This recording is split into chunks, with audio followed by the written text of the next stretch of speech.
Ok, queridos alunos da Fato, graça e paz, nós vamos dar continuidade à nossa aula de História da Igreja, ou História do Cristianismo. E agora nós vamos entrar um pouquinho acerca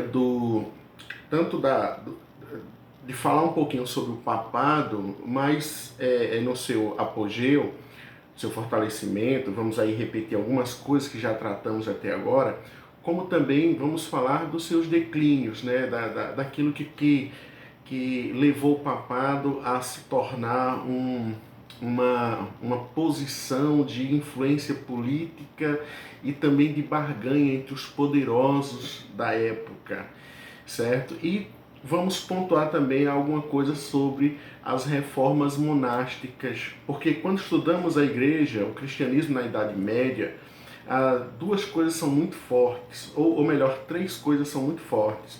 A questão política dos governantes, e mais especificamente quando aquelas tribos todas divididas, né, daqueles que derrubaram o Império Romano, depois são unificadas especificamente com Carlos Magno, certo?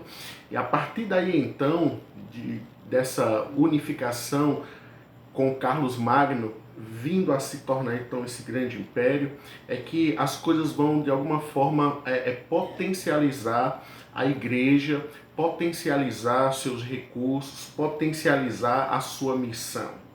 Segundo, é o próprio papado, né? O papado ele era um símbolo de unidade, e ele era um símbolo também que conduzia a igreja, que de alguma forma a cristandade se sentia, em certa medida, que o papado sentia que o papado era muito importante para a unidade da igreja. E os mosteiros, né, os monastérios, as ordens monásticas, que também tiveram um papel muito importante no desenvolvimento e na expansão do cristianismo, tá certo? Nesse período da Idade Média. Então, de vez em quando, sempre vamos retornar um ponto ou outro, porque tá tudo interligado na história cristã da Idade Média. Então, agora vamos falar de Carlos Magno, e depois vamos falar de uma sucessão de papas, certo?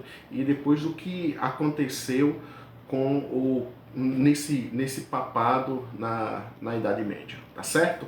Então, o Carlos Martel, lá do início, né? Lá do início, 400 e um pouquinho, mais para frente, na verdade, o Carlos Martel, ele vai ser o pai de Pepino, né? E Pepino vai ser o pai de Carlos Magno. O Carlos Martel, ele vence uma batalha contra os muçulmanos que avançavam, ficou muito conhecido. Ele é um rei franco, né, um líder franco, um daqueles povos bárbaros. Os francos são daqueles povos bárbaros que derrubaram o Império Romano. Então o rei franco, né, o Carlos Martel, ele consegue impedir o avanço dos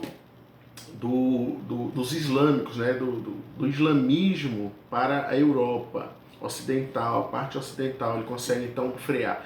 Ele ficou muito famoso, muito conhecido. Com a sua morte, o seu filho Pepino, né, o Breve, e é chamado Pepino Breve porque ele era de estatura pequena, começou então a articular com o Papa da época para fortalecer o seu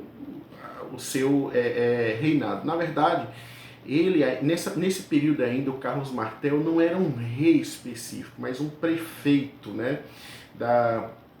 Você tinha aí a família, né, a família dos moravíngios, né? E os carolíngios. Os moravíndios, eles detinham esse domínio, eles tinham esse domínio sobre o direito, vamos dizer assim, de governar. dentro dos francos. E aí existiam os prefeitos. Os prefeitos eram como se fossem os senhores feudais, né? Aqueles senhores suceranos de terras, donos de terras. Então, que governavam uma região e tinham seus vassalos que cultivavam. Então, eles tinham soldados, exércitos também. Então, o Carlos Martel vai ser um desses prefeitos, né, que vai conseguir, com sua força, com seu exército, impedir que os muçulmanos avançassem para a Europa. Daí, então, o Pepino, ele, com a morte do Carlos Martel, alguns historiadores dizem que o Pepino foi aconselhado pelo Papa da época a depor, né, dar um golpe no rei, né, dar um golpe no líder, no rei dos francos na época, que era da linhagem moravíndia, e assim foi feito, né? Então, o Pepino vai fazer então essa aliança com o Papa e vai assumir, vai ser coroado pelo Papa o rei dos francos e vai então ganhar várias batalhas, vai expandir os territórios, vai vencer muitos oponentes e vai conceder uma área de terra enorme, a qual nós já falamos lá atrás, e vai dar ao Papa, vai dar a São Pedro, né, e chamar de os Estados Papais. E então, esse ato vai fortalecer cada vez mais o papado, a igreja, e vai também fortalecer o reinado do Pepino Breve. Depois, com a morte de Pepino Breve, sobe ao poder o seu filho, Carlos Magno. O Carlos Magno segue a mesma política do seu pai, de trabalhar alinhado com a igreja. Ele era religioso, apesar de não ser um homem culto, letrado, mas um iletrado. Lá na frente ele vai com o expansionismo, com as suas batalhas, com as suas vitórias, com as suas trocas de conhecimentos culturais com outros povos. Esse rei carolíngio, né, o Carlos Magno, vai começar a amar as artes, o conhecimento, vai aprender latim, vai trabalhar o desenvolvimento das escolas monásticas, vai incentivar mesmo, e aí esse período é chamado também de Renascença Carolíngia, né?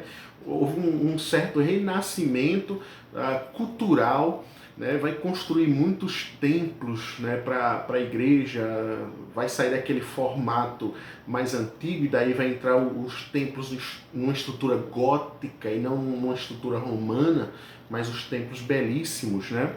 Então ele vai fortalecer o poder político, vai unificar, desenvolver, conquistar todos os seus oponentes praticamente, inclusive os germânicos, que eram osso duro de roer. Depois de muitas batalhas ele consegue vencer e assim avançar cada vez mais o seu grande império. E com isso, o que acontece? Então o Papa Leão III, que era o Papa dessa época, mantém essa mesma relação de política, é fortalecido, se sente protegido pelo imperador, pelo rei, né, nesse momento ainda. E aí então, alguns bispos, né, e famílias nobres em Roma queriam derrubar o Papa, queriam lançar por terra, queriam tirar ele do governo da igreja, de modo que ele chega até a fugir e se refugiar, né, juntamente na região em que o rei estava, e depois com uma comitiva, e juntamente com o próprio rei Carlos Magno, ele retorna a Roma. E aí é apurado, né, todo esse golpe aí, né, que queriam dar no Papa Leão III, e muitos bispos são condenados, muitos líderes são condenados. Depois são perdoados pelo Papa, mas nesse momento há a sentença de condenação. E aí nesse mesmo contexto, no ano de 800, né, no dia 23 de dezembro do ano 800, então o Papa Leão coroa como o grande imperador do Sacro Império Romano Germânico. Era assim, tipo um novo renascimento do antigo Império Romano que havia caído. E a partir daí então, o poder papal só aumenta, a relação política com o poder imperial também, e de certa forma a igreja vai avançando e vai sendo então protegida. Então, Carlos Magno foi esse instrumento para expandir o cristianismo por toda a Europa, né? Os seus pais eram cristãos, foram convertidos ao cristianismo também. Ele deu sequência nessa restauração também religiosa e nessa expansão cristã sobre todos os povos conquistados e dominados na sua época. Então se tornou aí o Sacro Império Romano, né, Germânico, através desse grande imperador. E o Papa era o Papa Leão III. Né? Só acontece que isso nós já estamos no século IX, né? Estamos no século IX e as coisas também começam a acontecer, começam a politicagem, né? Começam a acontecer as barganhas. Mas eu quero falar mais especificamente do papado. Né? Daí, depois de Leão III, né, nós temos o Estevão IV. Este Papa coroou o rei Luís o Pio em Roma, ato que elevou ainda mais a posição do Papa. Seguindo, Gregório IV foi nos dias que viveu um pontificado de 827 a 844, foi nos dias deste Papa que apareceram falsos documentos a favor da prerrogativa papal. Gregório defendeu Roma contra os sarracenos, que eram os muçulmanos, uma linhagem árabe que tentava constantemente invadir Roma. Então perceba que essa relação igreja e Estado, né, o Papa Leão III com o imperador Carlos Magno, ela foi uma relação muito boa, mas o poder também trouxe algumas consequências, né? Invejas, os que desejavam os cargos, né, políticos e eclesiásticos, e daí então muita coisa foi se deteriorando na vida da igreja. Principalmente quando Carlos Magno morreu, né? Quando Carlos Magno morreu, me parece que em 814,